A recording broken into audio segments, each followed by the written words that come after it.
Episode of our podcast at Coyote Consulting Council. Today, the topic is why say yes when you actually know the answer is no. So, a lot of people find it very difficult to actually say no. And sometimes when we even say the no, we start explaining. And we are still continuing with the review of the book A Fool at 40, written by Dr. Kayode Femi, who is a veterinarian, right? And with me on the stage today, I have very brilliant minds.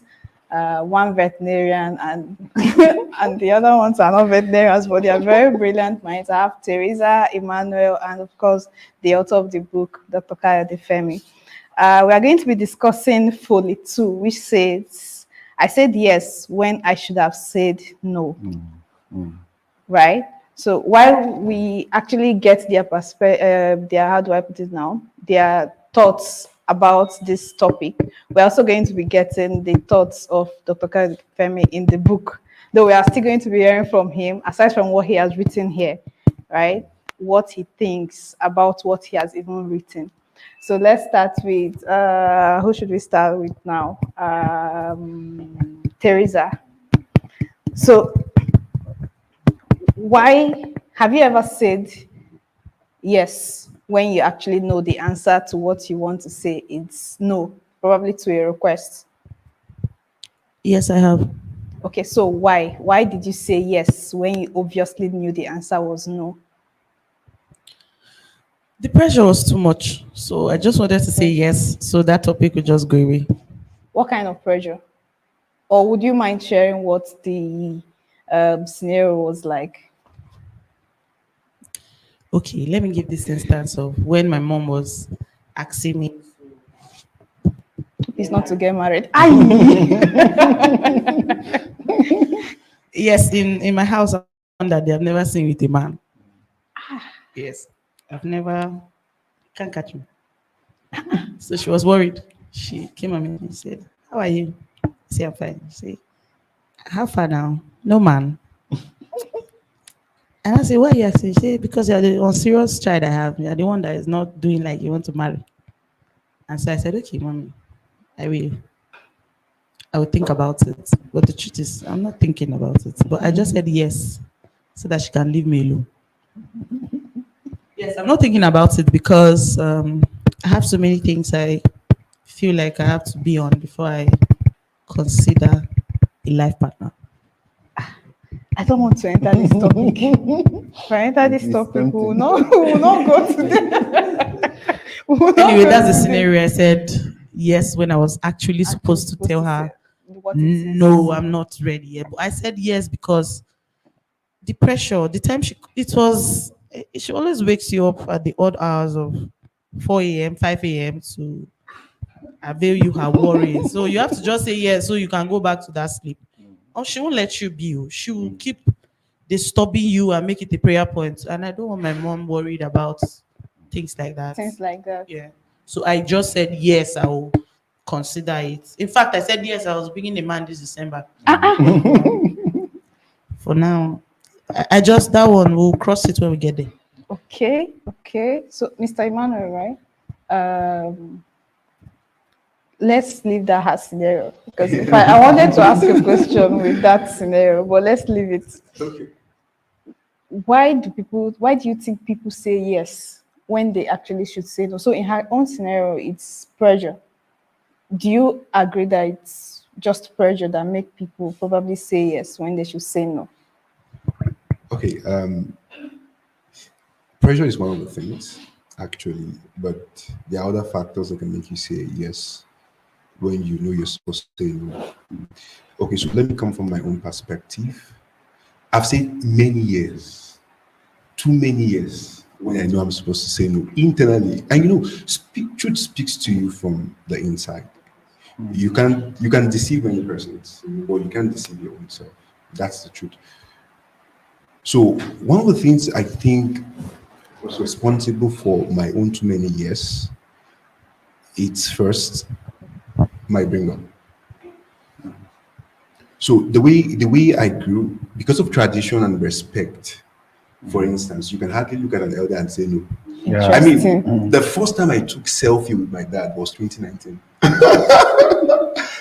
Yes, and when growing up, when they're speaking to you, your eyes has to be like It has to be this. down. You have to be. You can't be looking at your elder is Yeah. talking to you, Yeah. and then you are looking back. That's disrespectful. Yeah. Yeah. I mean, and then so eh, you're buried in low self-esteem. You're buried in just flowing with the instructions, the norms, and then you just have to say yes. Now, not because, and one of the downside to that you yielding that way is that you would grow up not having your own mind. Yeah. And then so later in life, I found that thing began to affect me. And I'm trying not to dive into much of this aspect, but I've been I've been more into maybe the church cycle, and then I've seen it play out too many times. Too many times where you have to say yes when you know the answer is supposed to be no. And then you can link it down to the fact that the way I was brought up, we have to respect our elder. Saying no to an elder is actually disrespectful in my culture. So you just have to say yes. Just have to say yes. Come and do this. In fact, even go and eat that food. The guy and elder finishes the food. Like maybe my dad, maybe remains a little, sorry, that's come and take this in Yoruba, and then you just have to go, either you are full or not. You just have to say yes. Like, you just have to say yes. let me peg it at this for now. This food scenario, I think, is everybody's childhood story. Like, even when you don't want to eat, my dad will just say it and you have to go and collect that food. I think it's everybody's scenario. But I think the aspect that you brought in that I think is actually affecting a lot of us is the self-esteem part. Yeah, our parents, I'm sorry, but they didn't do so well in that part. They made us not have self-confidence. Like, Yeah. they made you have complex. It's called complex because the ability for you to speak your mind when you're supposed to, it's a complex. And so they make you feel like it's wrong for you to want to say it. So you have to. In fact, my mom used to say, women are not here though, they are seen. So all this talk you want to do now is not working. So if it's only my mom, it's inside the house. No, we grew up with this ideology. The ideology is a man will always be a man. He will do everything that he's supposed. A man is the one that is supposed to take you, bring you out. That's what she calls it, bring you out. Women are supposed to be inside and then men help them explore. But that's not what life is about. Everybody can explore and become bigger even without. But from where we come from, it has to be where everybody comes from right now. Okay, so people say no, right? And they start explaining. I think, let me even use myself as an example. Yesterday, my mom called me for something and I bluntly just said no. I just told her, Mom, you don't need to finish up. No, is the answer. But then I think I ate up myself all through the night till this morning. So, Dr. Kayode, why do you think people say no and then start feeling guilty to the extent of probably trying to explain themselves? And sometimes it goes for weeks after saying the no. Right, thank you, Dr. Nancy. So first of all, I think people try to justify the fact that maybe this title, A Fool at 40, it's not like a proper title. But people have gotten used to it now, and I'm happy they've gotten used to the title. But you know, I still say yes when I'm supposed to say no, especially to my wife, right? So you want her to just let you be, right?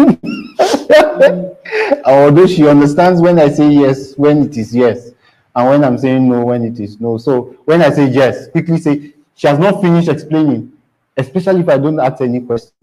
That's okay. She knows, is this okay, or is there something else? But coming back to your question, right? When Fed mentioned that you could not look at people in the eyes, you know, he struck a chord in me.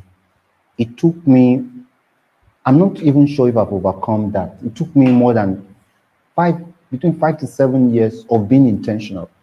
Because I read in all the books that if somebody is having a conversation with you and you cannot look straight into the person's eyes, it's either you are lying or you have low self-esteem, or if the question of being disrespectful was out of it. I read it in the first book, I read it in the second book.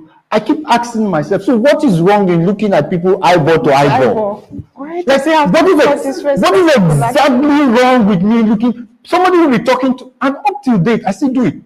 Sometimes when the people I serve, let's say, for example, one of the people I serve, and she's talking to me, I find it very difficult to look at her like this. But I have to always write down before talking to any of these foreigners or talking to anybody I know is in the business world, that look at them eyeball to eyeball. Look at them eyeball. I self-talk myself into looking at them. Whether they think I'm confident or not, I really don't know. But it's something I had to educate and it took me years. We are social beings, and our first need is the need to be accepted. That's the unfortunate part. We want to be accepted. We want to be loved. We want to be liked. Right. On our social media page, if we put up a post, we are conscious of the number of likes that we get. So in it, we want not to be seen as somebody who causes strife. We avoid trouble. There's a mechanism in us that fights, but more importantly, fly when things are difficult. So we should just know that, especially for us in Africa, the white men are better. White men, their children, they were raised with confidence. True. You cannot beat your child. Here, if he's beating, it's very easy. Like, it's the least of your worry. They will call 911 there. That is another thing. Call 911 on your parents. Even the society will lock you up. You cannot even think. The thought of it, massive, is because of movies that we watch. You cannot think of it that you can talk back at your parents. I had to keep telling my dad then. I said, I'm married. I have children. He said, no, regardless of how old I get, or that I'm still. I said, I am married. You cannot force me to eat.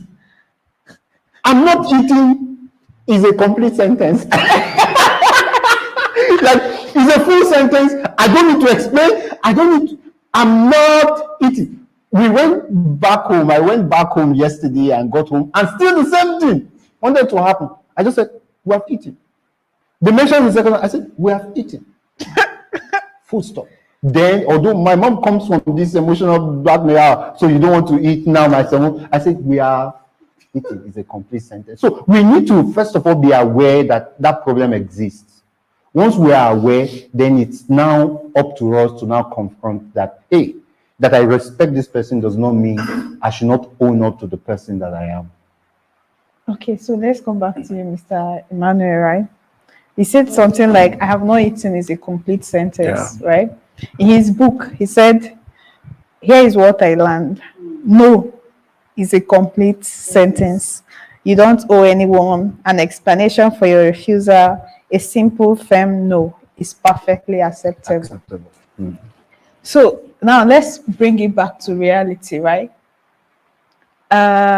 Imagine that your girlfriend, right, brings up a topic or something and she's talking to you, and you have thought about what she wants or what she's saying, and you just want to say no. What do you think will happen after you just say no, probably without explaining or considering anything? Okay, so I think you saying no is a complete sentence can also, in some few aspects, can be relational. What do I mean? Or can be relative, rather. What do I mean by being relative? So there's some persons I owe responsibility to.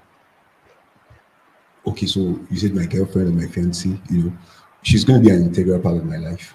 And then I think I'm not lord over her. She's not a slave. Permit me to just get into the scriptures. So when God was going to form the woman, what did he do? He picked the rib, right? The man's rib, right? Your side. He didn't pick the bone from my leg, so I'm not to trample on my feet. He didn't pick the bone from my head, so she's not my master.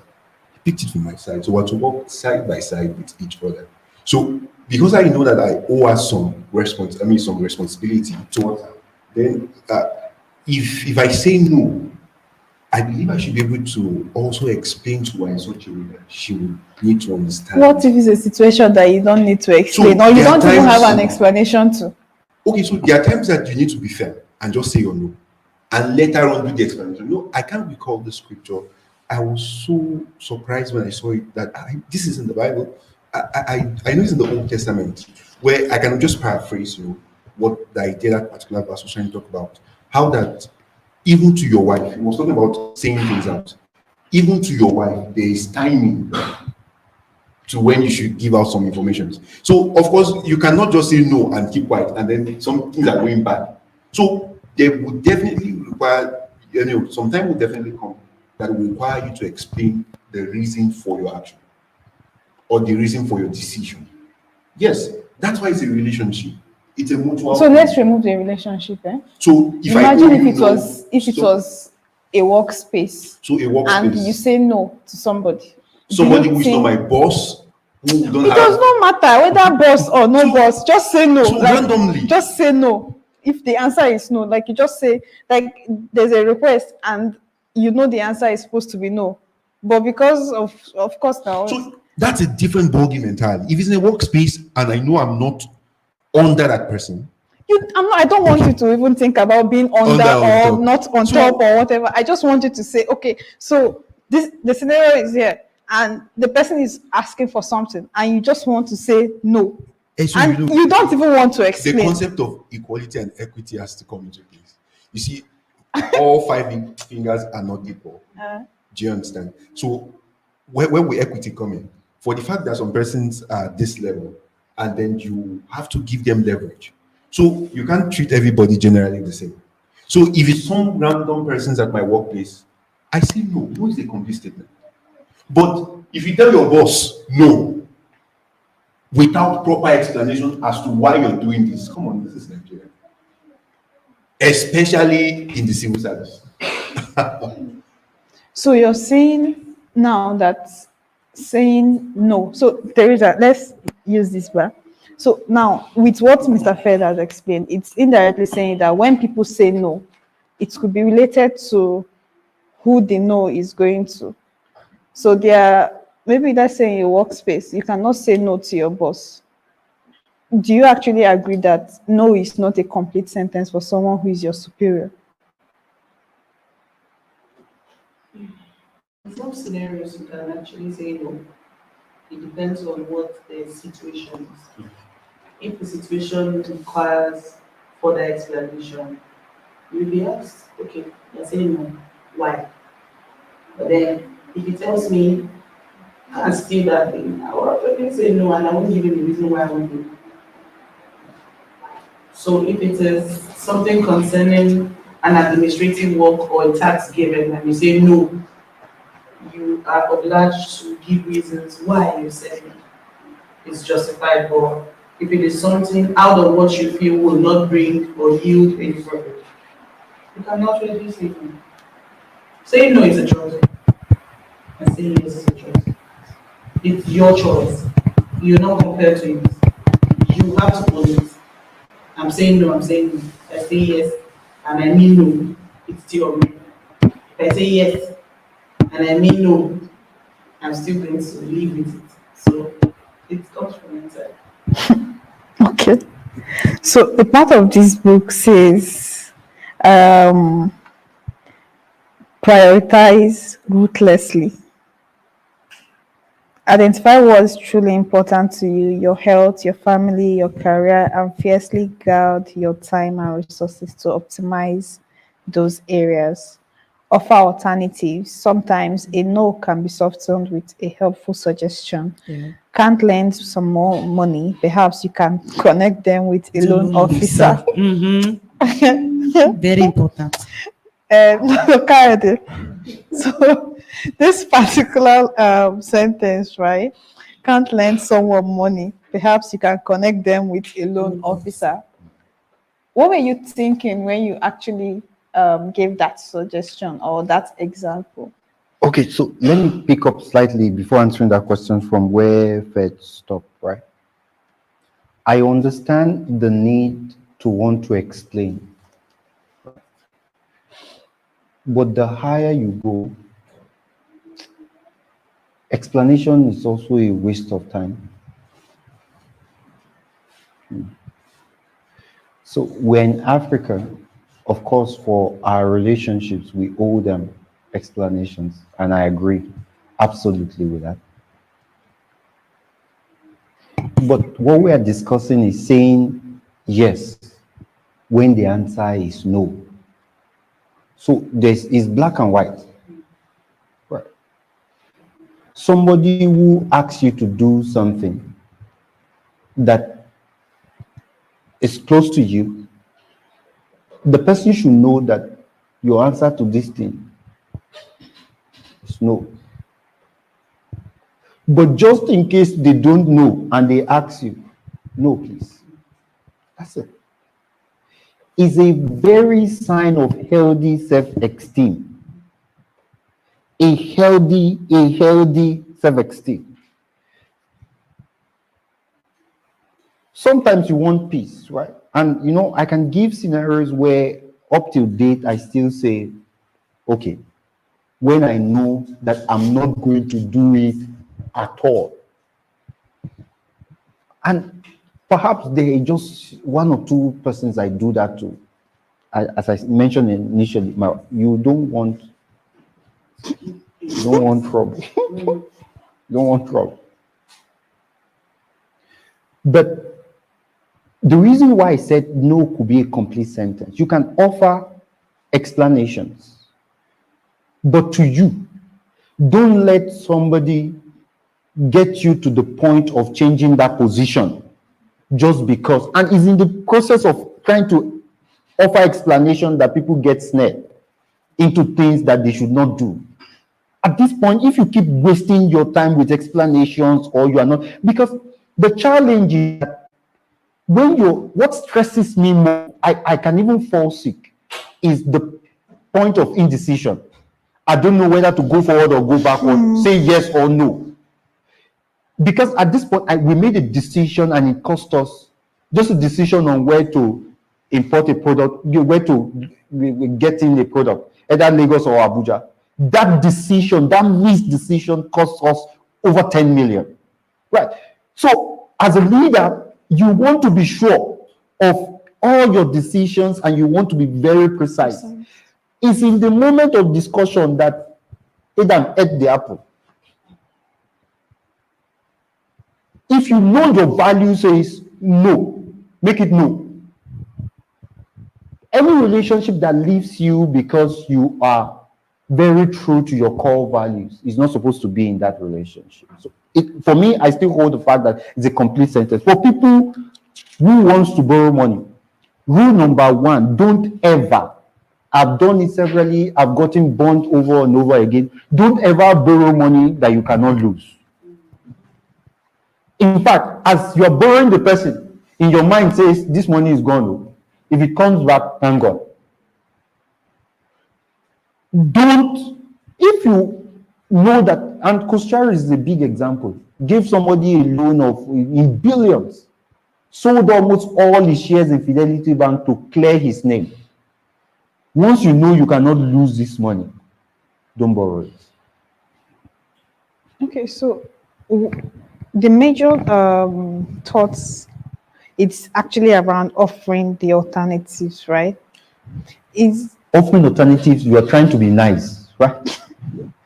When it is a major decision, lose the sense of being nice. So again, I'm a nice person. I could be nice, and it's okay to quote it in the quote of, you have a bitter pill, you quote it in something sweet.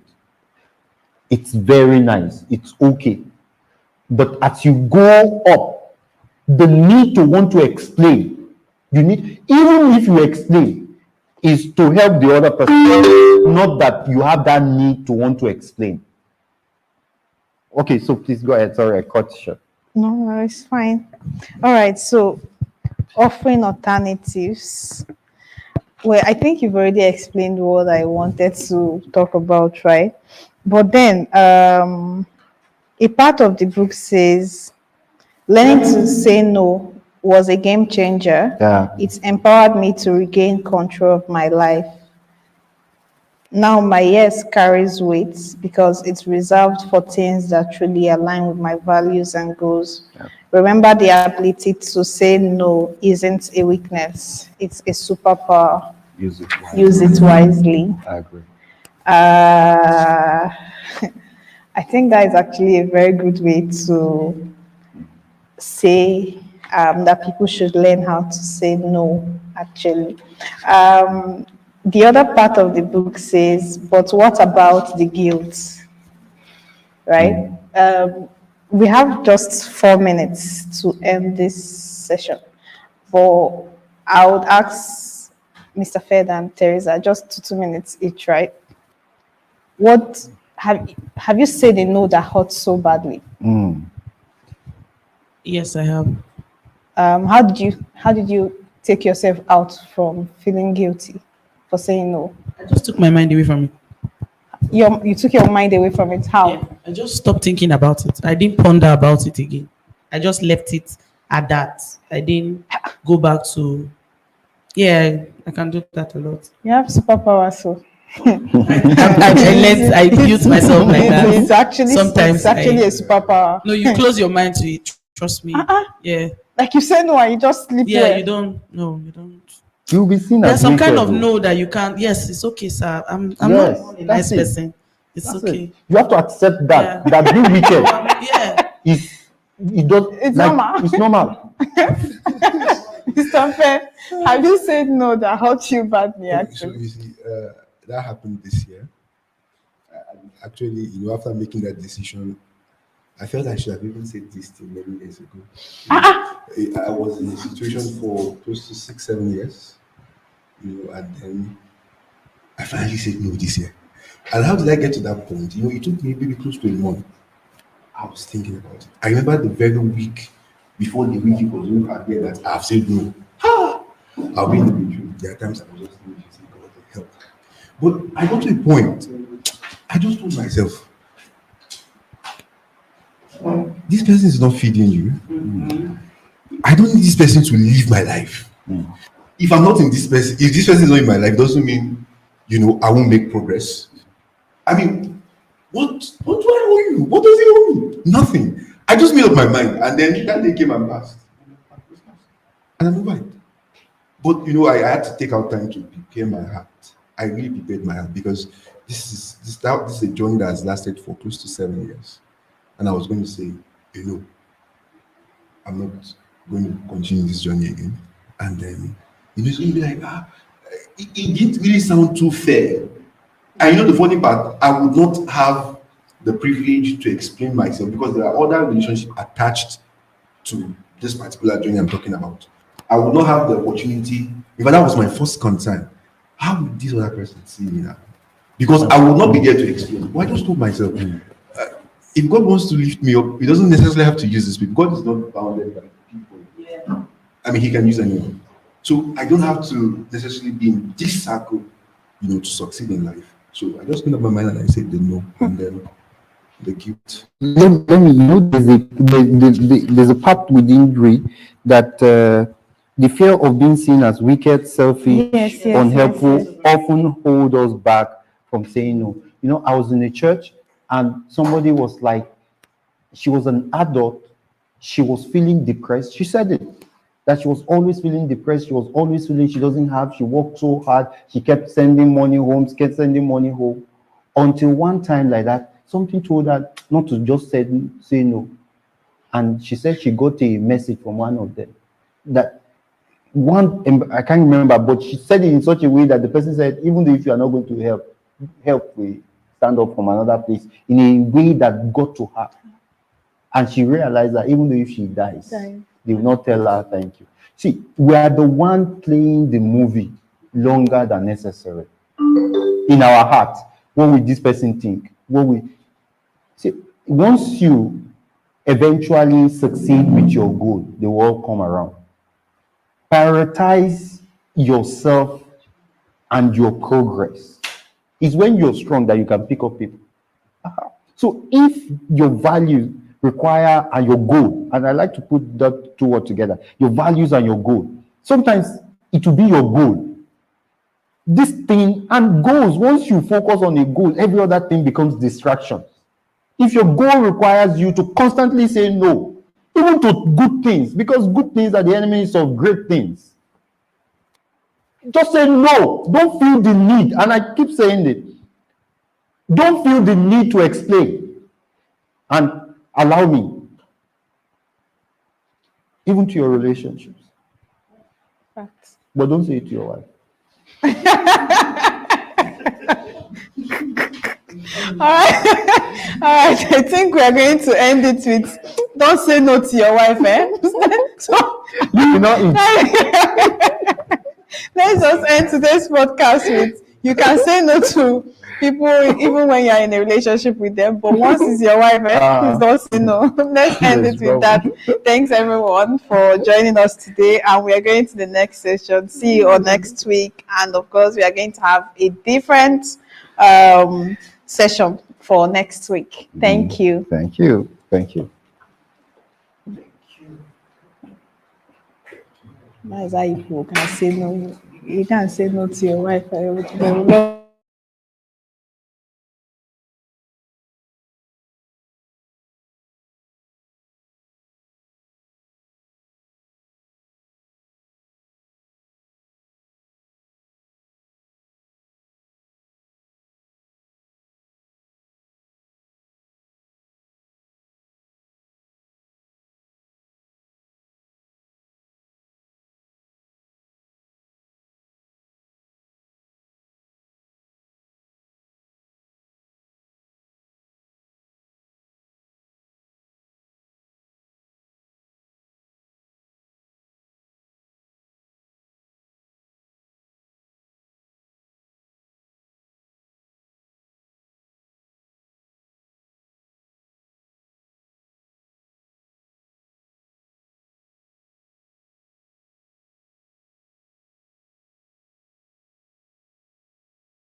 Some are there, and then a few we did pour there. But then I said I was going to also bring.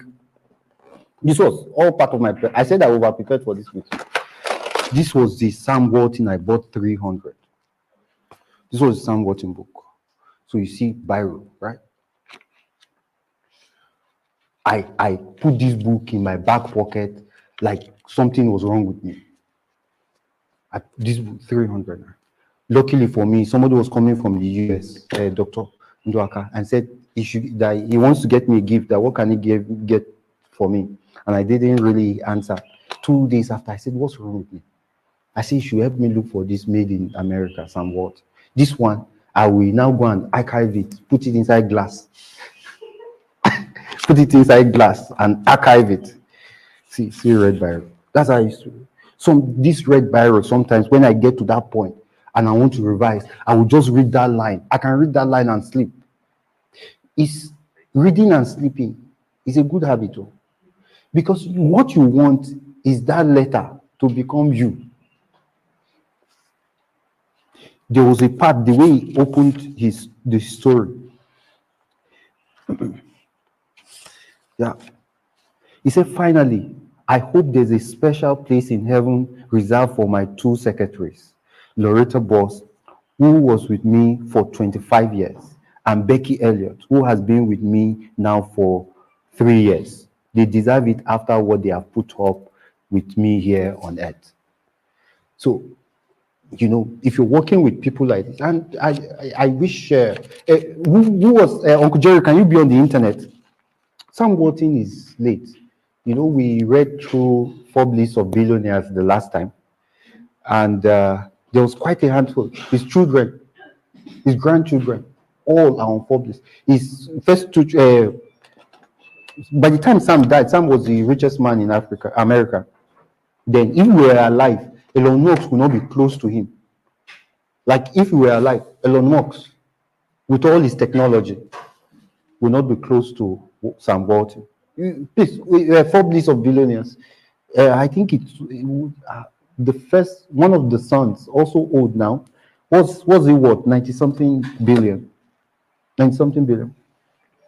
The whole stake of Walmart, is probably, if you put together all the families, is probably what in excess of 400 billion. Not the worth of Walmart, their own stake, other than other people's money, is in excess of 400. The son, there are sons that were close to each other. What are they worth? One 90-something, the other one 90-something. So if you put together those two alone, it's almost 200 million. Elon Musk is, permit me to talk with pride, it's just 200 and something. If you put, one of Walmart's son died 2005, on the wife is also, I think, number 100 or so, worth almost $20 billion. The children, all of them. See, blessed man. I've told them, I had this picture then. They will have to put his picture again for this. In fact, nobody even knew he was wealthy until one lousy person published it on newspaper that all of a sudden, the person who drives pickup, he drives a pickup, normal pickup, you will not even know that he's that wealthy. That is the richest man in Africa. That's how he started the story. If I have, they said the book is even scarce in the US. This is the most valuable 300 naira I've ever spent in my life. This is the most valuable. It's just that after school, I stopped photocopying. I used to photocopy book because I could not buy it. How many of us have photocopied textbook? Like, I would go and failing forward that Parmalat will start reviewing. It was photocopied. My memory of failing forward is not original copy. If I remember any thought from failing forward, it's from a photocopy. I photocopied it and I bind it. And I was marking it like this. One brilliant book also. So they've gotten me another copy line, giving back. So you see,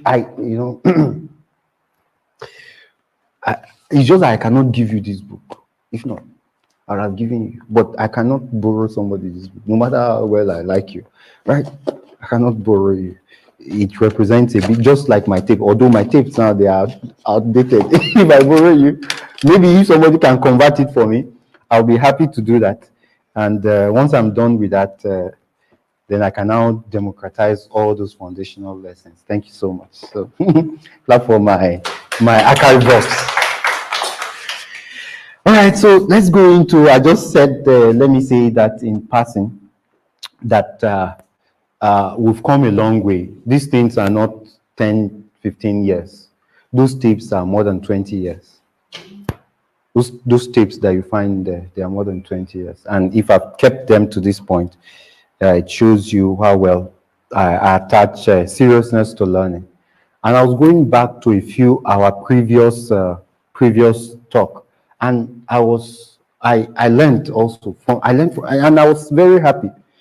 I spent the entire time driving and I was listening to myself, and I learned from myself.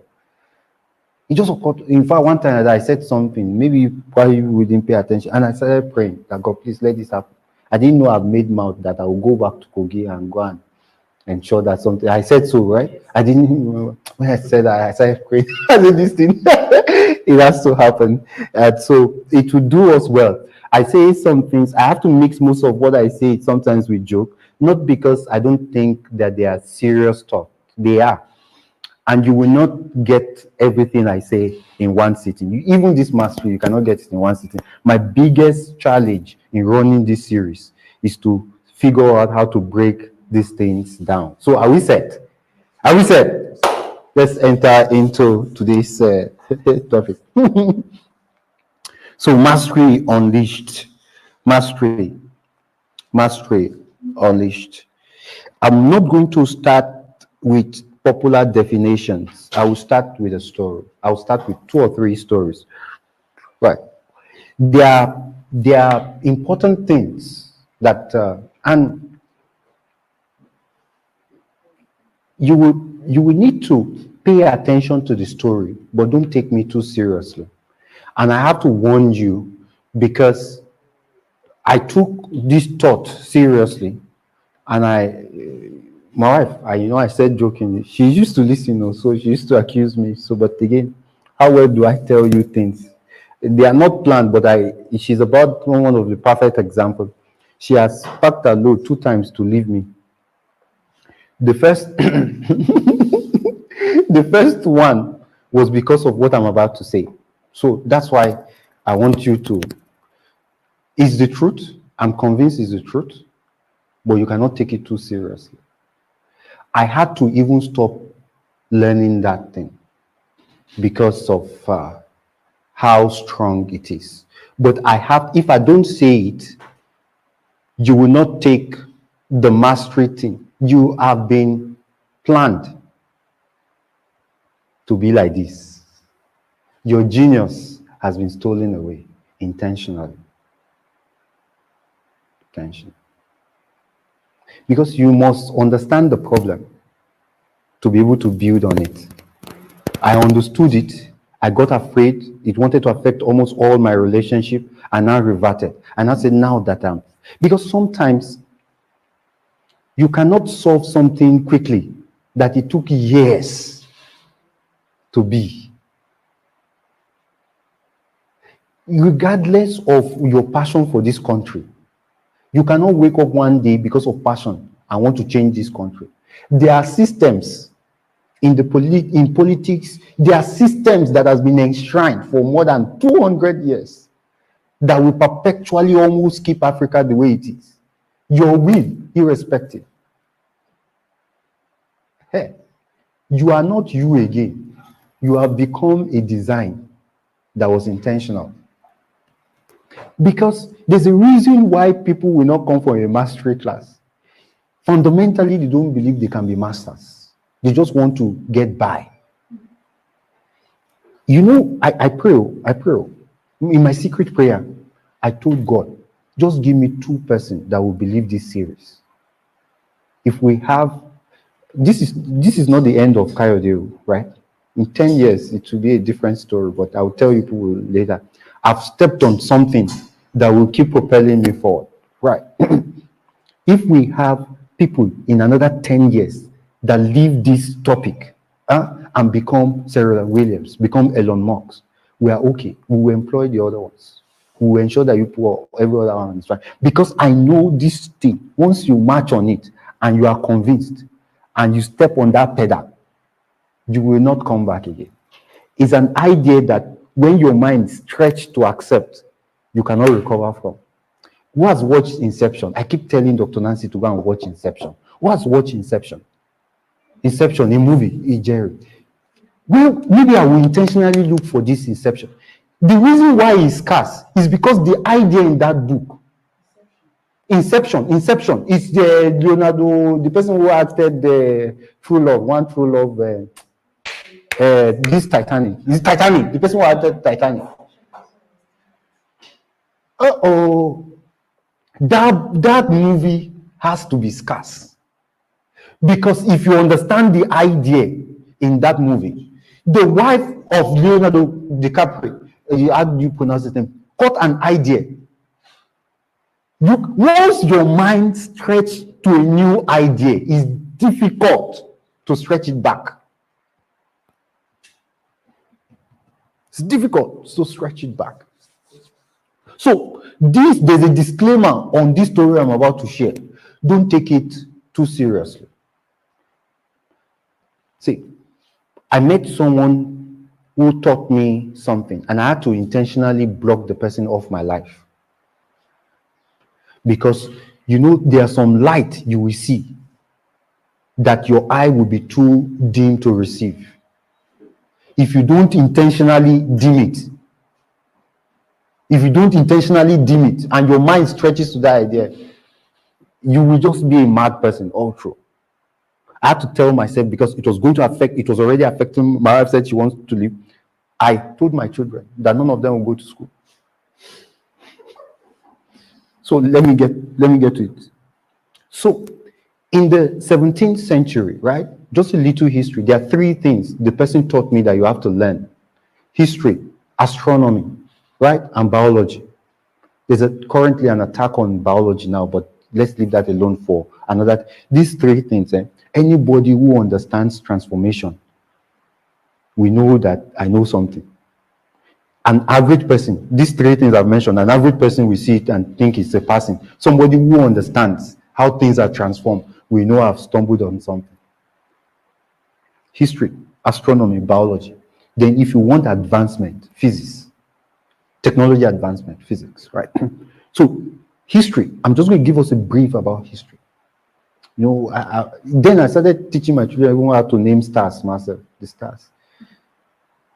Because somebody needs to tell you that God is not in the sky. If you leave this earth, you are going to another planet. The African experience is that once you leave this earth, once you pass that cloud, it's God you are going to see. It's not God. Trust me, it's not God. I know some of you don't believe. You will jump into another planet. There's a plain way you will even get out of the Earth's circle. And then you cannot, gravity, you lose gravity. It just tells you that you are in another place. There are other planets, and we are just a tiny part of it. Once you understand the universe, you're able to understand your environment, because we don't understand our environment. But that's not what I'm going to. Just a brief of history. In the 1700s, right, there was a war, and just brief. I'm not going to make it too technical. We all know that people were fighting each other now. There are wars now, but just that the wars now are sophisticated. They used to fight with bow and arrow. So, but then they called them Prussian Empire. They were very advanced. So they entered war with Poland. They entered war with Poland, and they succeeded. Prussian Empire now is largely Germany. So when they conquered Poland, true story, right? History. They've taken out history from us, so we don't even know our fathers again. And that's a very sad story. As I said, listen, but don't take it too seriously. And I don't want to drive you. I just want to say all these things to say one thing, so that maybe you can pick up your mastery journey, right? From there. So they went into Poland. They took Poland into captive. They took the territory. They now had an issue. What was the issue? The adults, despite that they've taken over the territory, The adults in Poland then did not want to submit to the Prussian government. They had the little problem, so there was always chaos. They won the war, but their armies were still around because they were afraid that rebellion could start. So somebody, a German who understood humans, gave the Prussian government an advice. And he read something, I wrote it down, a full page, and I wrote it down. He said they should give up on the adults. It's difficult to break them. But they should get the armies to guide them. That this battle, before they can rest, they will need to do something. They will need to pick, the adults were hard, the children could be molded. So that was about, there was a form of education, but the education they had then were good education that could empower people. That's when all these public things, schools wanted to start. So he gave them a concept to put soldiers around the adults, but create a system where you can indoctrinate the children and make them submissive intentionally. Right. So he now wrote, that's Johann Gottlieb Fichte, he's a German philosopher, right? He was the one who gave them the advice to tackle that situation. He said education should be aimed at destroying free will, so that after pupils are taught schooled, they will be incapable throughout the rest of their lives of thinking or acting otherwise than as the schoolmaster would have. He now said, when this technique, I'm quoting verbatim, you can go on the internet, I will share the name on our group so that you can go and go. It's not like something that is in my book. He said, when the technique has been perfected, every government that has been in charge of education for more than a generation will be able to control its subject securely without the need of armies or policemen. So when he gave this advice, they started doing an educational system. Because they were in charge, they forced, before then it was home training, right? They forced all child within separate age to have 8 years of education. And it worked, but it was just in their territory. The world now had problem because of somebody who wanted to do good, Horace Mann.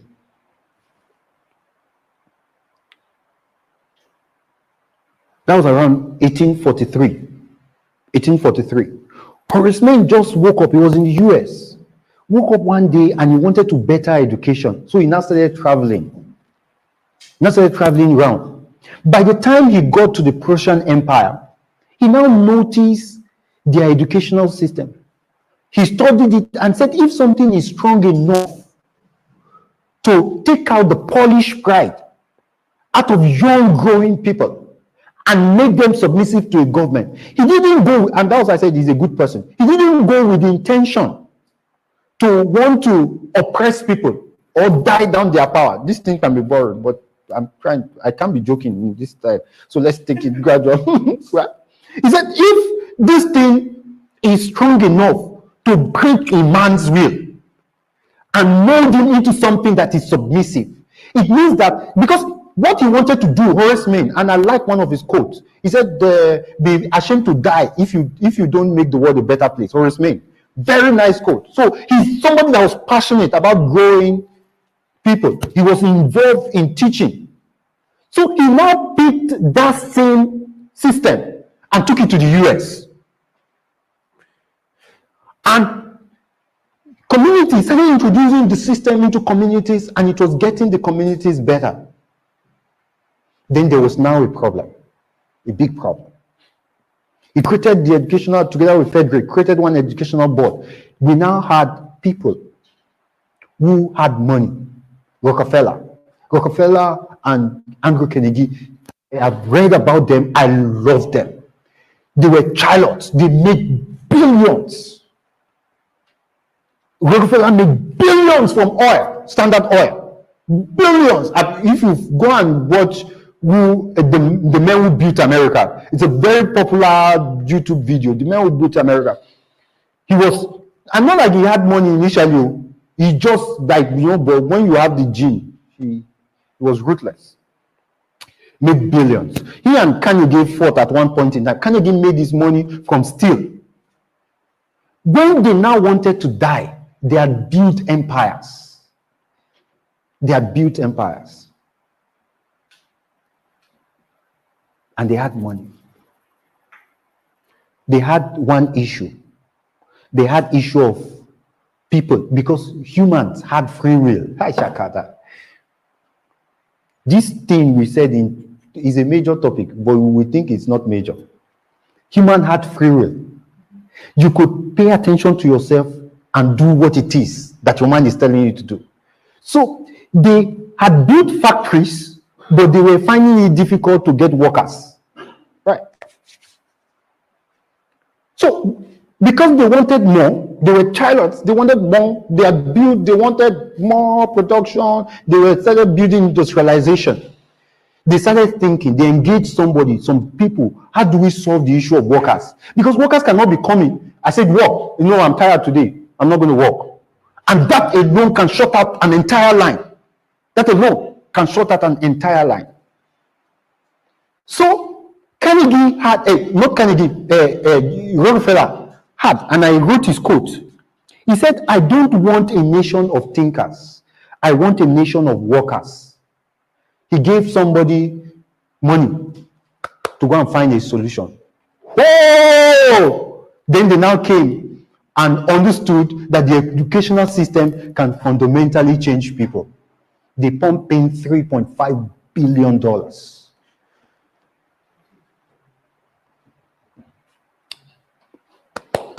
That was the birth of the real educational system. It was designed to produce people who think, who work, not people who think. Unfortunately for us, we copied the system, but I don't want to explain this because I will mention local names that are not appropriate, right?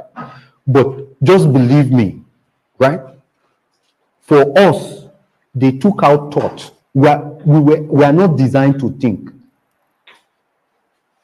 You don't need to believe me.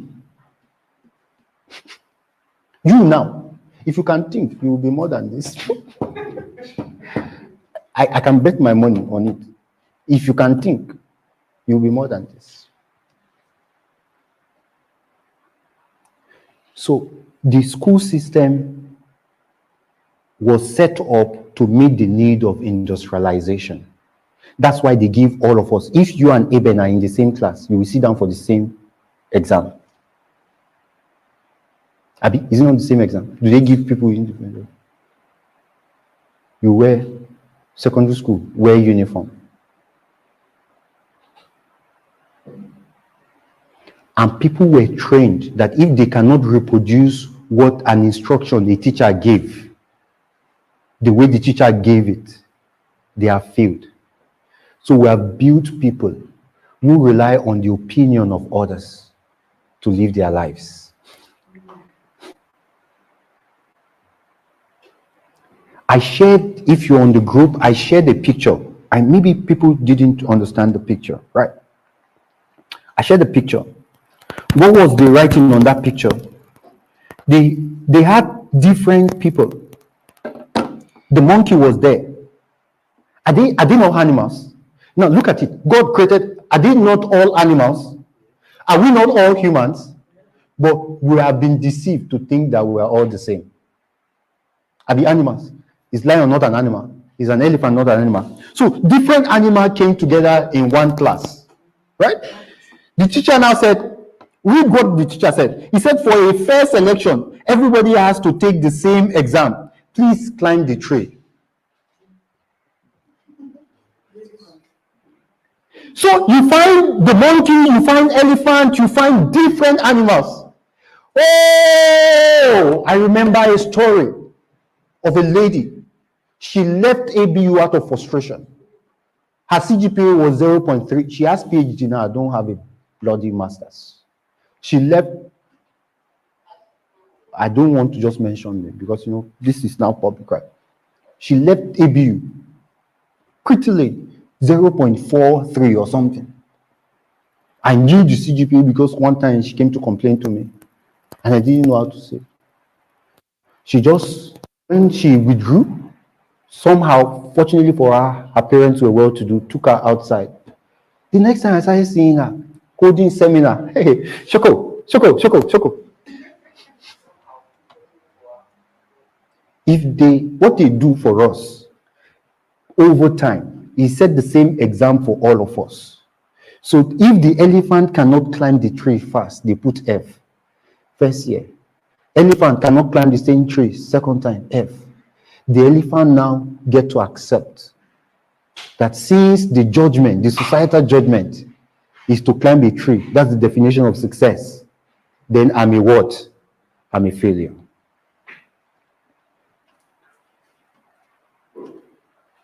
All of us here are products of a well-designed educational system designed to make you forget your genius and to pay attention to what the society think is accepted. It was when I read this history for almost 6 months. One day I just woke up. I said, my children are not going to school. And I was very serious. I was very serious. I said, none of them will go to school. Because I know I have finished jacking history. I have went down to when it started. I have seen how it came to Nigeria. I have seen what it was designed to do.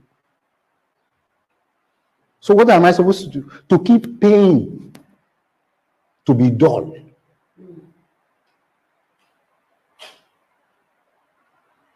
I was serious, so. So my parents had settled this matter. So I did, and I said, okay, so what do I want? If I might leave now, I'll start looking for another wife. I said, no. I looked at it. I will not tell you what's on my mind. I know I'm going to still have the regret, so I'll have to do something crazy. I have to do something crazy. You know, this year I wanted to start up a foundation. And I've told them in Farmaland, in one of my sessions, I will have a school, no exams, no school uniform. You just come and play. What I would teach them is just problem solving and leadership.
If you understand this, right?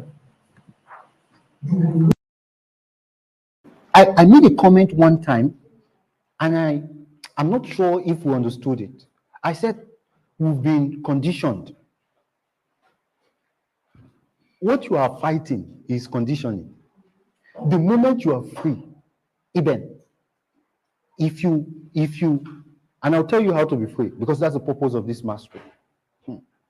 So it will not be conventional, but you have to act on it. And you have to be able to withstand moments of madness. where everybody will think something is wrong with you. Because you will not act normal anymore. Shiki.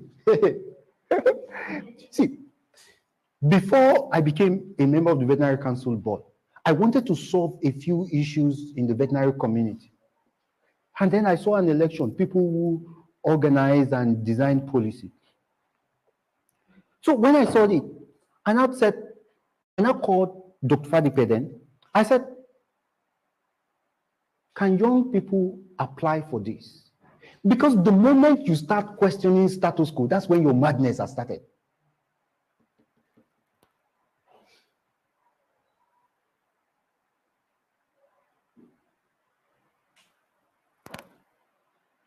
You cannot question status quo. See, thank God for the small, brief conversation we had.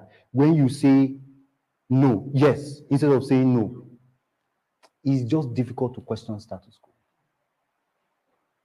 You can get so mad. Is it not your right to enter inside Aso Rock and go and ask the president?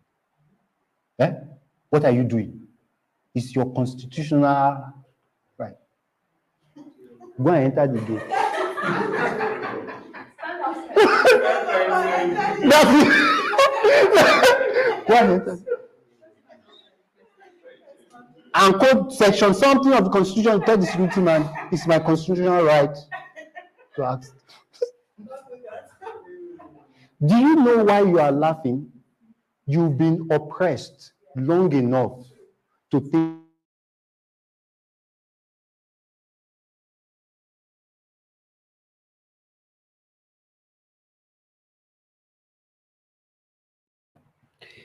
a guy died, and now I'm almost in tears, right? A guy in vet school. What was his offense? He annoyed, and the man he annoyed is also late, right? Annoyed, got late to a class and annoyed the lecturer.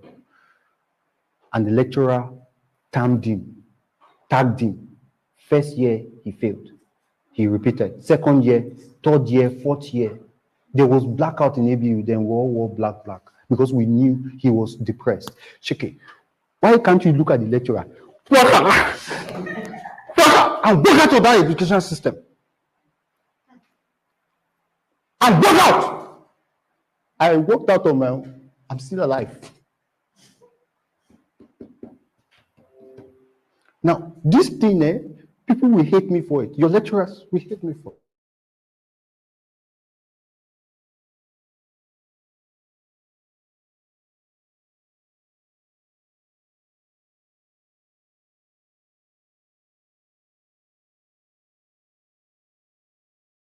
There's a software in your head you cannot imagine. You will think it's a cause. Prayer in church will not save you. Now you want to misunderstand me. Prayer cannot take out that software. Prayers cannot take out that software. It was planted. It started from our forefathers. We were giving back to it. There's a level of craziness that require you to build like no other person is building. The guy woke up one morning and drank something he's supposed to do and died. Because somebody just say you are not going to graduate. You do the first time, you didn't feel. You do the second time, you didn't feel. Intentionally. And then you killed yourself. Because there's a ceiling on everyone that says if you don't conform, there's a punishment system that makes you conform at all costs.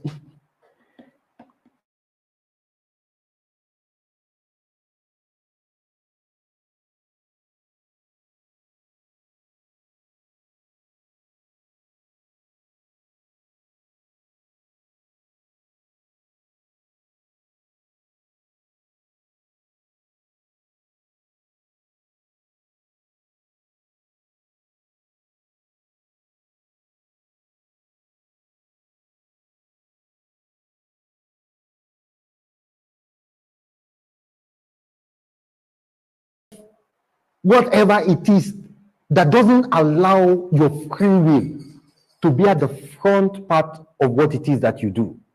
Get it out. Whether it is your parent, and sometimes it could be even our parents, or could be. You have to get it out.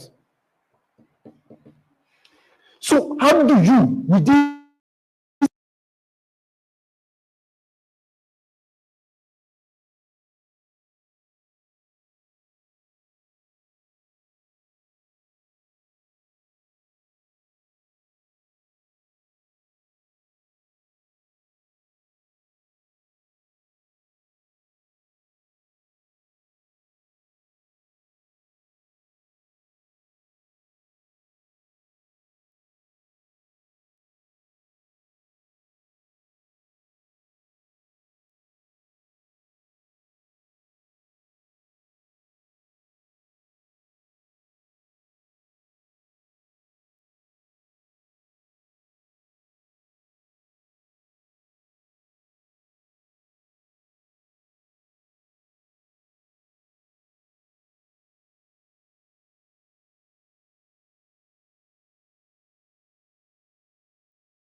but Simba,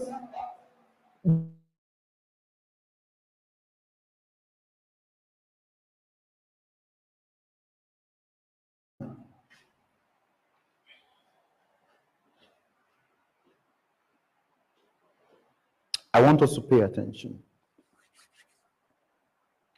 So Simba ran up until he was tired, right? And got to a place, I think he lied down or so. Then some folks found Simba. What's their name? Timon. Timon, yes. Timon, there's what's the word Lion King? There's one warthog like that. What's his name? Pumbaa, yes, exactly. So when we realized that Simba is a baby lion, then Simba now said he was hungry. They quickly knew that if he was hungry, they are food. I want you to pay attention.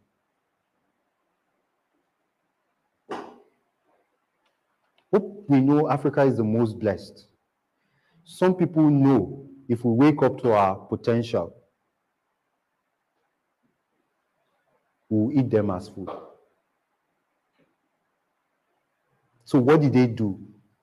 Because he was baby, they were more advanced. They taught Simba how to eat maggots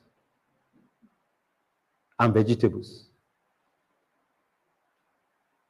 Is that not what happened? Yeah. So Simba was consciously, they knew the power, but they consciously schooled him to leave his power.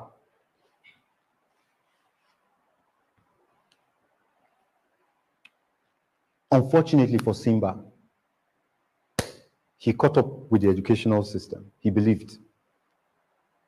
And then he now started becoming their friends.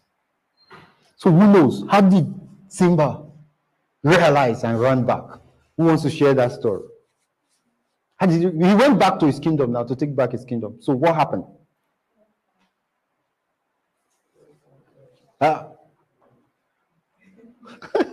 Did you watch Lion King?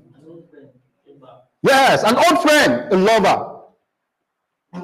Love is powerful. That's why love is very powerful. Let me stop at that. So we don't do relationship talk. Very powerful. And it was the song I remembered that made me remember the entire story. What's the name of Nala or something? The name of the friend, right? Nala. You know what? They were all, when they saw each other, they now went to a stream or something. And then she said, she sang a song. Who will remember the song? Okay. Me too, I'm not sure I remember all the whole song. But one part of it that stuck to my mind, he said, he's holding back, he's hiding. The word I can decide. Why won't he be the king I know? The king I see inside.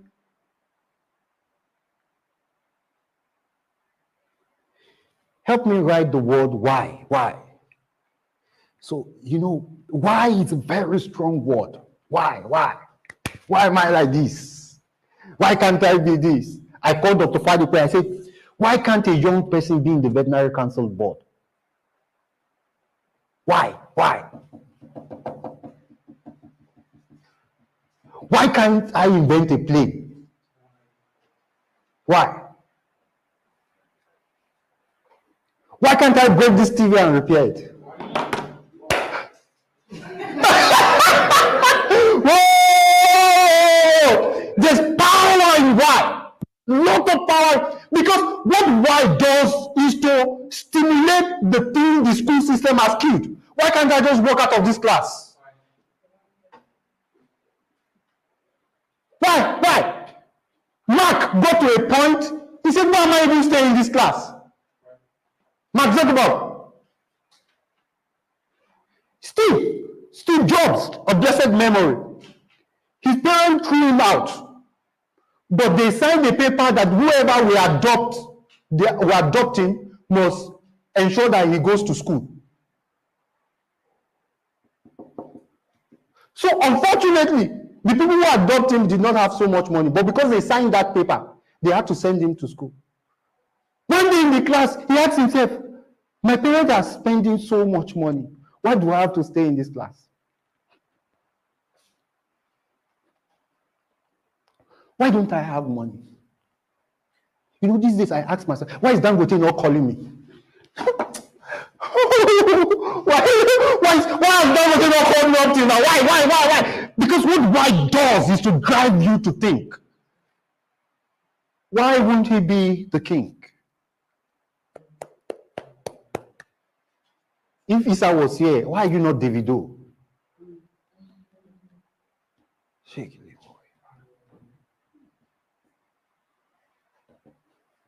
One day, the way deceived me, I went back to Kogi. I said I was going to be governor. Sense came back to me. I said, no, this thing will not happen. But again, your why will drive you. Because there's no mastery without drive. There's no mastery. Anybody who is a master, something wakes him up. The thing that wakes a master up is bigger than fear and loss. Way bigger. Is it not Michael Jordan? He said he has shot how many balls has he shot? But he still wakes up and shoots another one. You cannot master until you are driven. And what drives you is why. So the Simba was very fortunate. Had somebody ask him, so why won't he be the king I know, the king I see inside? Let me sing the song again. Why won't he be the king I know, the king I see inside? Please, somebody download the song and let's enjoy ourselves more. Why?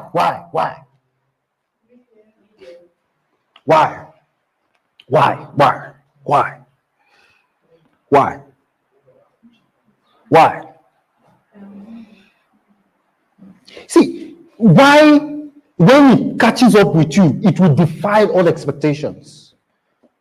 After looking for 28,000 for 6 months, I entered inside a shell company. I said, why can't I build a company that people wear suits to work inside?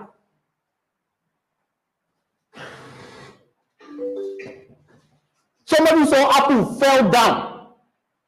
See, let your why, even if it is looking like, let it. I will teach us courage because it takes courage to be a master, right? But again, I want us to get to that point where we start thinking. So why won't you be the king I know and the king I see? You need to fall in love with somebody who sees the you inside.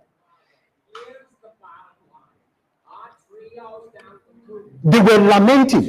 Relax, pause it a little bit. Yes, what? How many of us have watched this Lion King? Maybe we should go and watch that part. Fantastic. Somebody came. He was already an adult, a lion, but he was still eating vegetables. Then somebody came from his past that he accepted and then showed up. And the lion, now possibly might want to eat those people, but again wanted to respect his old love. So these people now started the song. They were lamenting. When it is time for you to leave the average, there will be people who will lament. They will fight you. They will victimize you. They will even say that the way you are living your life, you will fail. I told us, my dad woke up one day, because, you know, we had an uncle that was working in custom. For God's sake, I would have been a senior, I would be clearing vessels now. Right? But again, I didn't see myself in uniform all through my dream years that I wore uniform. Custom. One day he called, and I've said this story, he called me and said that I'm giving him bitterness of heart. Early in the morning. Somebody mentioned that somebody will wake you up early in the morning. They used to do that. Our parents used to do that. When they wake you up for, pretend that you are sick. Because what will come out of that for, you will not be able to recover from that.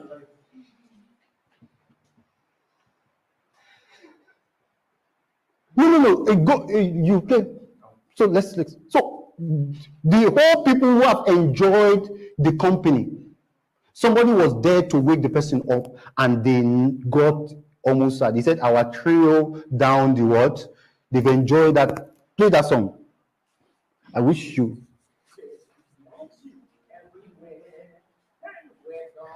Romantic atmosphere, disasters in the air.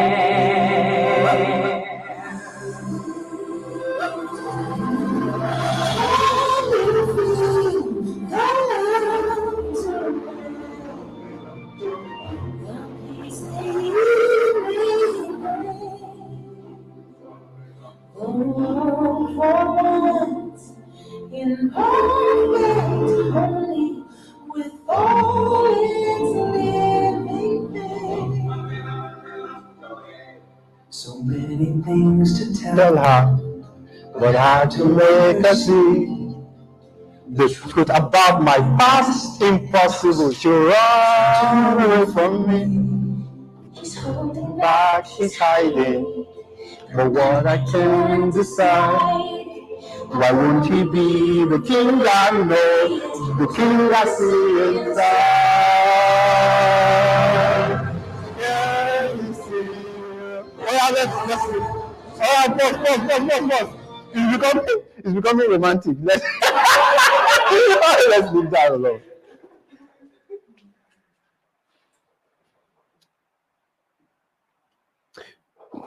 I need to stop this story so that I can get to what I need to get to. When Nala, the first part of that song, Simba said, if I tell her the truth about my past, she would turn and run. I wanted to tell you one truth like that, but my wife not like it. What cured me was my fear. I lost my fear of being accepted by people. So I can write a book and say fool at 40. I don't care. Some people, your environment has put a chain on you. Circles, elephants, when they are young, they put a chain on their leg. And then when they want to move, they feel pain. And then they stop. That pain registered in their subconscious. So when it is time for circle, just a small thread that they can just cut. But because they feel a little pressure in that part, they remember the pain and they obey. There's a chain on your neck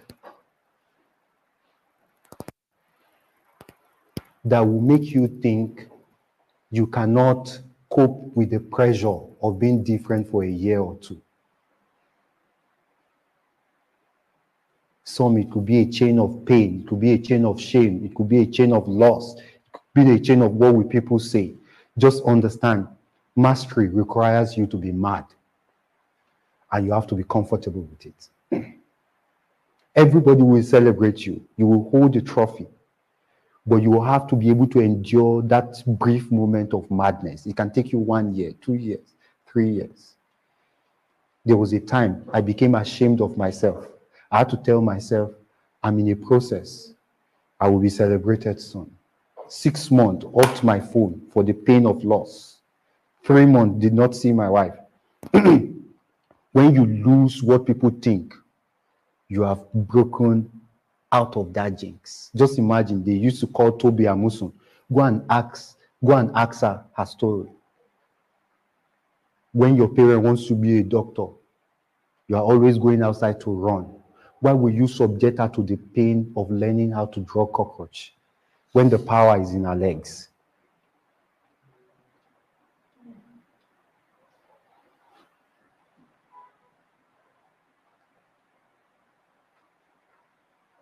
The picture I shared on that group, you need to look at it again. If you're an elephant, they write an exam for you that you should climb the tree. And that's why the first thing we will talk about is personal audit. Actually, the title, and I'm going to enter into the main talk for the day, the title of today's one, no, it's not personal audit. The most important skill you need to build for mastery is self-mastery. That's the first, that you understand yourself.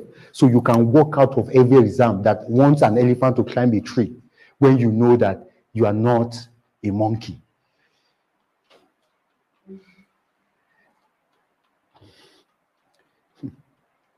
These things are not easy because even, you know what pains people more is the pain of the people who have accepted you to be the one fighting you.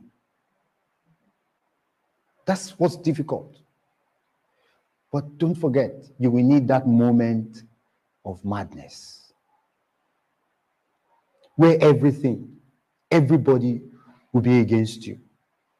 But because you have studied yourself, and I will take us through that process of self-mastery. That's the first thing. We're going to take self-mastery today and next week. Once we are done, because you cannot master something. How well will an elephant train to climb a tree faster than a monkey? How well? My former friend called me one day. He said, how much food do you think a chicken will eat to grow as big as an ostrich? It's not in the food. It's not by, some people have failed an exam. Is it not if you fail? You don't need to pass that exam. I pray students are not listening to me.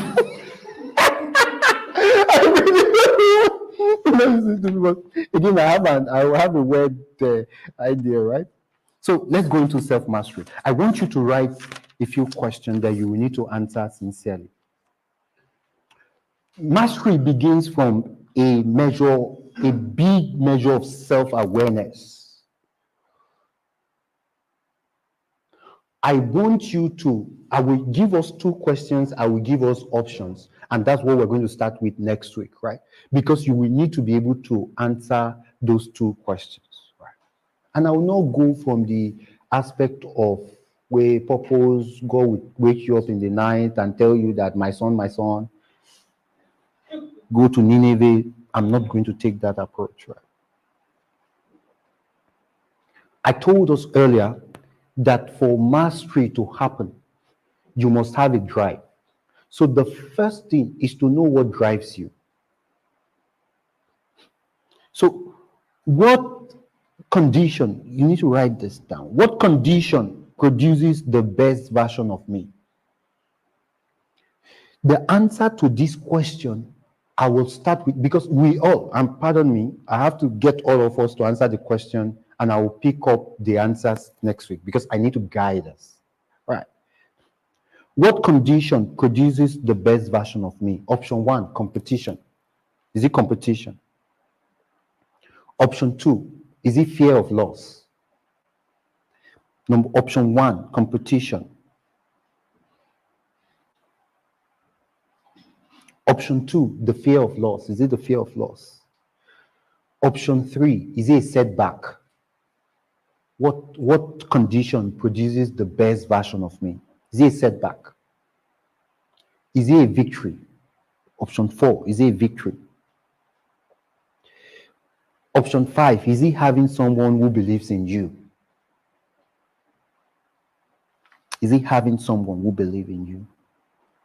The last option is it having a point to prove? Is it having a point to prove?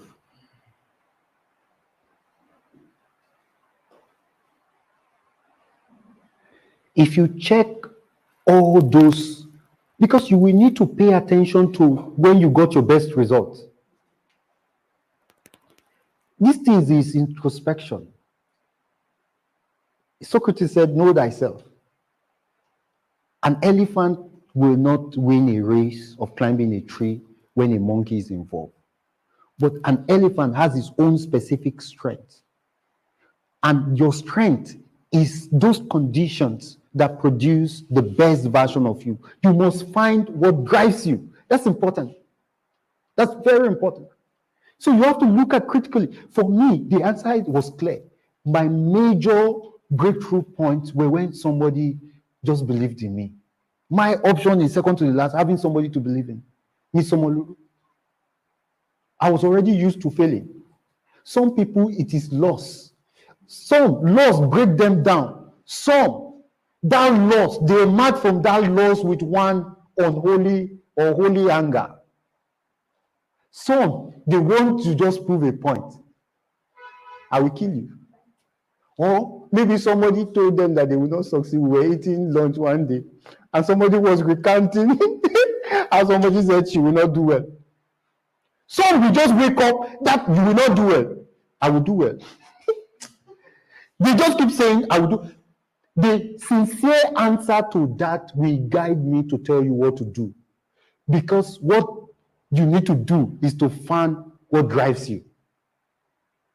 I will always, I told my design, there's a reason why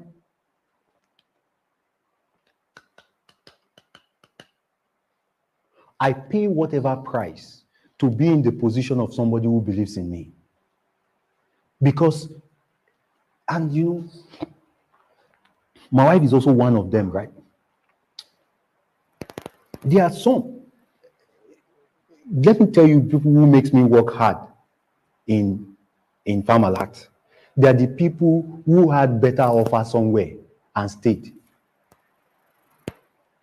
I want to fall sick. I want to give up.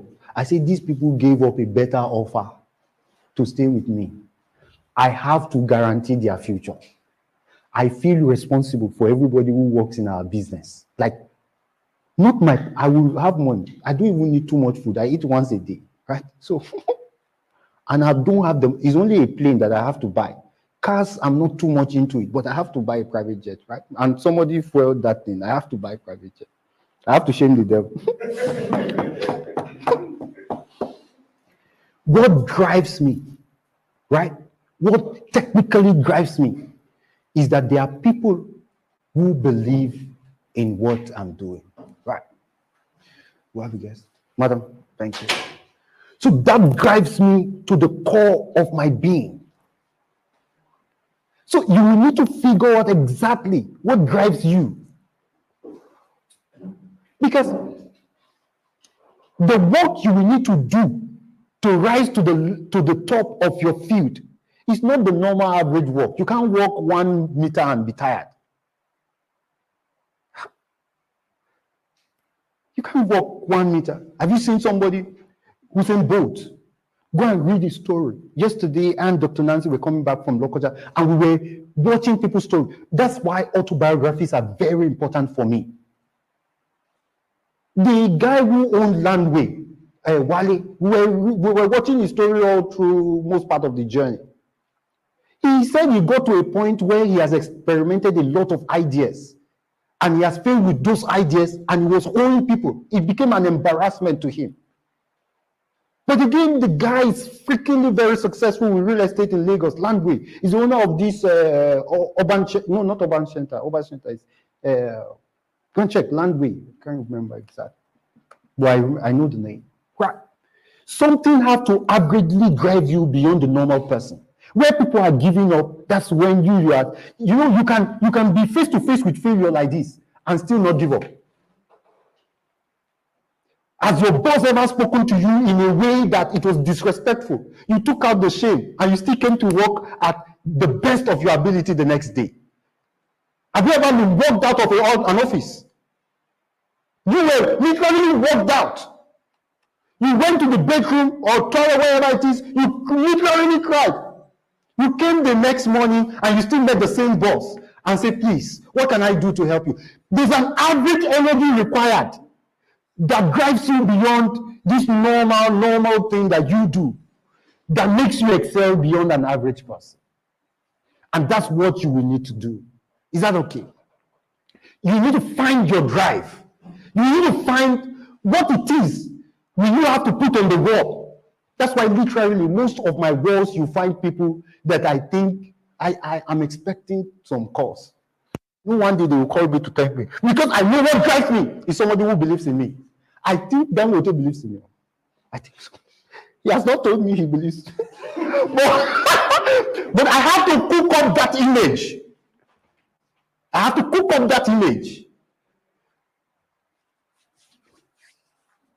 So what drives you? Can we list those things? What conditions produce the best version of you? Can we list? What's option 1? Competition. What option 2? What's option 3? What's option 4? Some people is winning. When they win a small battle. So when you understand that that's what drives you, you have to look for smaller battles to win. Me, my own winning doesn't drive me. Winning gets me more afraid. Most of our major victories, right? At the point it's happening, I'm very sad. So just imagine that winning is what's driving me. But some people, just, you came to work, you did this, the work is not brilliant, but or maybe it's even brilliant, and somebody commend you, and you got recognition. Some people put, so again, I have a couple of awards. There's one reason why you will not see award behind my wall. Are there people who take those awards as what drives them? They put it behind. In their offices, you get to some offices, you see award. There's nothing wrong with that. You just have to find what gives you your A game. You just have to find what gives you your A game. Your A game. So if it is award, ensure you get a certificate that recognizes your win and put it on your wall. Some people is a setback. After a setback, some people, when they pick up, they remember that setback. There's one Nicolas Cage. Is it Nicolas? No, not Nicolas. I can't remember. Lisa, I will look out for that video and I will share on our group. What drove her to that point? She got to that point where she could not provide food for her son. And then she remembered that story. I will share that story. I will share it on our group. And she was talking in a talk show and she was crying again. She said she looked at the son and said, oh, that this is going to be the last time mommy will ever be down. And when she remembers that idea, that concept that I promised my son that this setback is the last, she gets driven. When I remember my setback, I laugh about it now. It was too much pain. If I don't laugh about it, I will not be able to survive. So I have setbacks, but my approach to my setback is to make it unserious. Some people, it drives them. For some people, having somebody to be, so for some people, and it's okay, it's a point to prove. Some bet, have you watched Three Idiots? They bet that they will be successful. Some of you, maybe if that's what drives you, bet people in this place. After today, bet, say in another 5 years, this is where I'm going to be, this is where I'm going to be, this is what I want to do.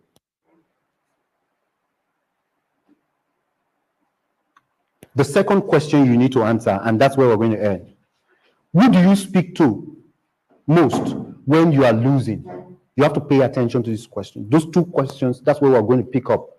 And you have to go and answer it. Nobody will answer it for you. I cannot build your mastery for you. We said it earlier that for money, you can have money, even if you are not, a fool can have money. A fool can have money. For mastery, it will change you as a person. Change you. So the second question, who do you speak the most? Who do you speak to when you are losing? And mark the word when you are losing. Who do you speak to when you are losing? Option number one, is it somebody ahead of you? Is it somebody ahead of you? Option two, is it somebody at your level? Is it somebody at your level? Option three, is it somebody who is not yet at your level? Option four, you don't speak to anybody at all. The answer to those questions are very instructive. Very instructive.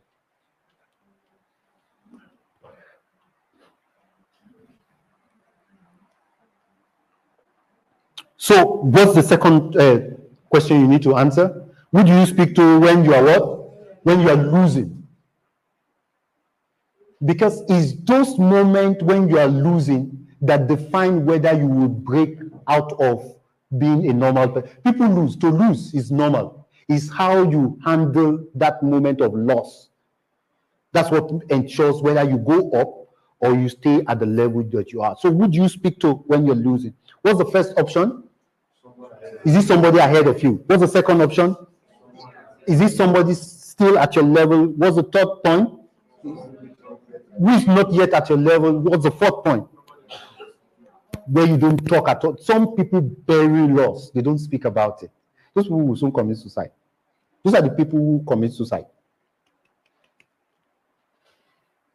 Such people. You are in pain. You cannot talk. You cannot talk. You cannot open up to somebody. Some people process it very well. Like sometimes, some level of my pain, I could process it very well. But some, you are losing.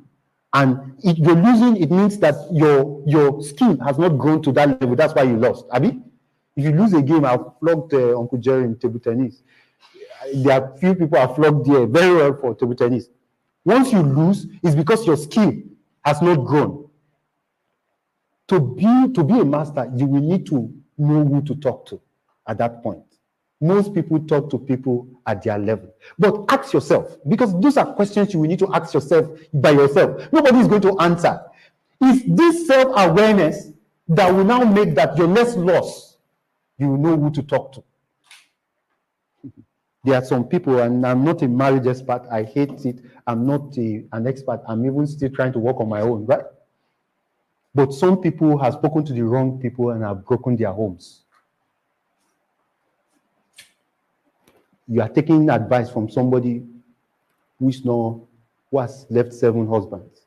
Not that they cannot, if they've learned, well, they're able to. But as I said, I'm not a marriage expert. I don't. When you are losing, I've lost. What got me out when I was losing? I was owing 17 million. I just googled somebody and I saw that he was owing. He spoke to me, though not physically, but he spoke to me. I said, if I'm owing this much and I'm on TV and I tell my people that I'm owing that, hey, things went bad. Because what broke was communication. People owe now. How many of you have owed in this place? Hey, but you pick your call. You pick your call. You pick your call. You're owing, you've not paid, you're not picking your call. What kind of madness is that? And sometimes it's the fear of whether they will rain heaven or hell on you. Just allow them rain. I'm sorry. I will pay. They call you again, you pick. Don't be having pride that they call you 9 o'clock. They should not be calling you 9 o'clock. You are only somebody, they are calling you 9 o'clock. You are having pride that you will not pick. Pick it up! And have the courage to tell them, please, something went wrong. But I'm committed to paying you back. Who do you talk to? Some people will tell you to hide. Some people will tell you to kill yourself. Some people will tell you it happens to all of us. Some people will tell you have the courage to answer them and tell them you will pay. Who you talk to when you are losing matters a lot in whether you build mastery or not. We will start from these questions by next week. And I will not be doing boo-boo. We'll start from these fundamentals and we will drive it up. So let's pick questions. I want to pick 2 questions, madam. I really want to pick 2 questions. I know my time is 5. 2 quick questions and we will be finished. Did we learn anything today? Yeah. So you will go back home and go and digest those questions and answer them. And our answers will not be the same. And it's okay, right? That it's not the same. Go ahead. Okay, sir. You always talk about what drives you. Okay, Yeah. You talk about the fact that the people who are under you drives you. People who believe in me. People who believe in Whether they are under, whether they are above, whether they are on the sea, wherever. When I see a sense of, I believe in this guy, it wakes me up in the night. I cannot cope with it. What's the worst part about that? If you go and tell people who don't believe in you, you are dead. You are dead, you are gone. Anybody who don't believe in me, I don't pay attention to them. I don't pay attention to them. You tell me, because I know it doesn't do me anything, I don't even come close to them. My friends are like my circle, there are people who talk believe. Why am I close to the person I'm currently serving? There was news everywhere that this person is not right. The person stood up for me. That's the best thing you can do for me. Go ahead. Have you ever had a situation where someone believed in you wholeheartedly, but all of a sudden it just seems as if the person doesn't believe in you anymore? But why did the person believe in you the first time now? There's something the person saw. Yeah. So I tried to figure out, my chemistry teacher wanted me to pass. She thought I was intelligent. So I lived up to it. So if they want you to pass and you are not passing, you are not even putting the effort. I want you to pass. I want you to pass, and you keep keeping habits that ensure that the person loses interest in you. Everybody's elastic now. So you have to ask yourself, this person believes, but find out first whether it's what drives you. That's the first important question. Does that drive you? Don't bother about whether they believe in you or they don't believe in you. It is you now, not them. And if they stop believing in you, be on. All the best. All right, second question and final question. Okay, so mine is not a question. Okay. It's just like a comment. And you said I came in late. I almost didn't want to come. But I said I have to be here. Thank you. So you said 3 profound things that I think I'm struggling with at the moment, and it got me emotional. So the first thing was you said the questions. You said what condition produced the best version of you. Yeah. I want to ask. So out of this option, can we have like 2? Yes, of course. You can have a measure of a bit of them, but just recognize the one that drives you the most. But again, a combination of it's also okay. Okay, so for me, I always want to prove a point. I can't do this thing. And it's not wrong.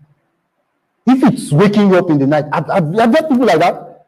Some people buy what they don't need just to prove a point. And they can go and borrow. Yoruba people have that thing. You are going to a wedding because they want my gele to be more than your own gele. They will go and dig money. See, that's what drives exceptional behavior. So you know that's what you want to prove a point. Just get a good point to prove. Not gele, not nothing. Get a good point that the three idiots have a point to prove now. So when they saw each other after years, the other guy was laughing at the other guy because he had a point to. He went to look for him because of the point he wanted to prove. Have you watched Three Idiots? Fantastic. He can guide you, but just pick your point very well so that you don't pick the wrong points. Okay, so I started working on something recently, myself. Yeah.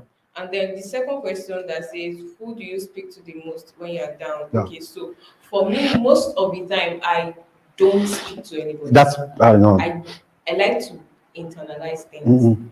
I deal with the pain, Mm-mm. and Mm-mm. it affected me. Yeah, it will. I can go to work. Mm. I might not be that cheerful, Mm-mm. but I will do my job. Mm. Come back home and continue. Mm-mm. Wake up in the morning. Mm-mm. I can be like that for 6 months. Mm-mm. Mm-mm. Yeah. What happened? That's my What So happened? recently, I realized that that was not good for me. No, that's And then I started speaking up because I don't know if this trait is good or not. I think I have that pride of asking for help. So it's actually very difficult for me to meet somebody and say, I need help. So I'd rather deal with it. It Than does yourself. not, I don't care how long it takes to deal with it and come out of it and say, okay, I did this. You will not grow faster. And guess what? People who have coaches, masters have coaches, and that's the key things. That's in the third week. I don't want to get into coaches. Masters have coaches. There has to be somebody who understands all the terrain that you talk to. There has to be. You cannot be a master. You see, the problem with internalizing pain is that once you don't learn from it, the pain becomes useless. No lesson to learn. You're supposed to come out from pain better. You're supposed to come out from pain better. That's why just a small trigger on that thing can make you burst because the pain hasn't healed. There are pains now that if it comes out again, I will just smile. I've handled this thing before.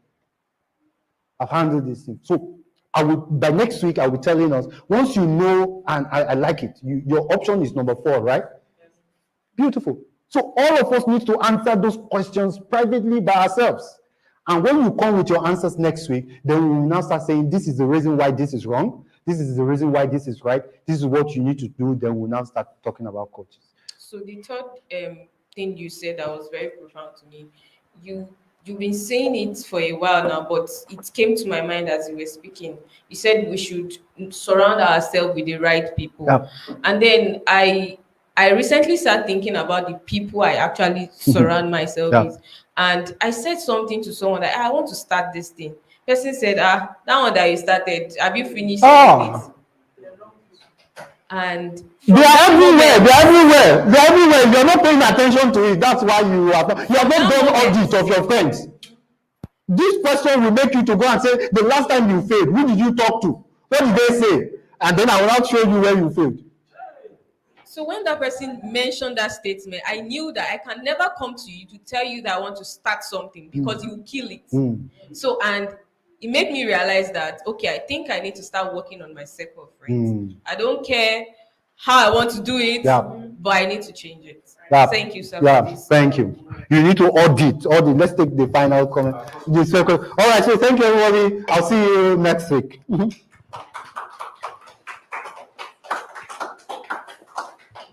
I think that's too smart. Appreciate Dr. again. I keep forgetting that I have a book. If you have not gotten a book at A Fool at 40, right? You have to. Maybe you should talk about that. I keep forgetting every Sunday. Please, the book A Fool at 40 is still very much available. The price is 10,000 naira, and you can always contact me or Dr. Nancy. Thank you, or Dr. Zainab. I just want to, on behalf of Coyote's Consulting, welcome everybody. Thank you so much for your time and patience. We appreciate you so much for finding out time to come for this section.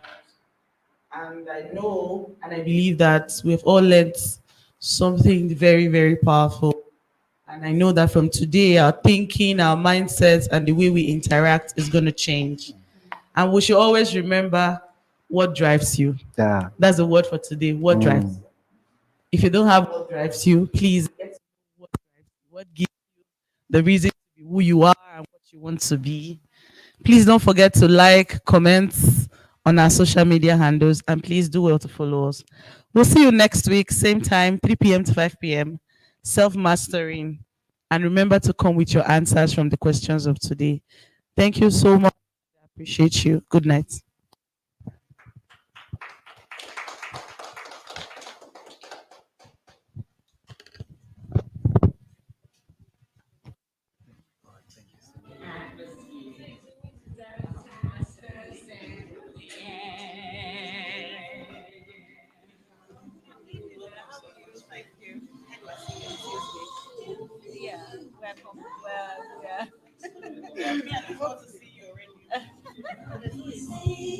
It's hot. Oh yeah.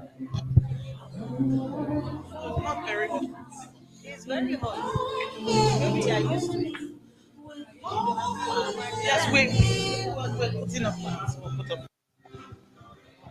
Things to tell me, how to make her see.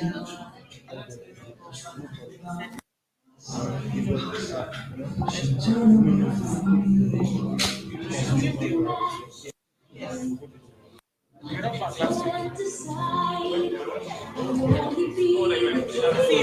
So by tomorrow, they just say, so there's no more. You guys don't do that. Many days now. We have like yes, that's not yeah. Okay, so you have base. So you have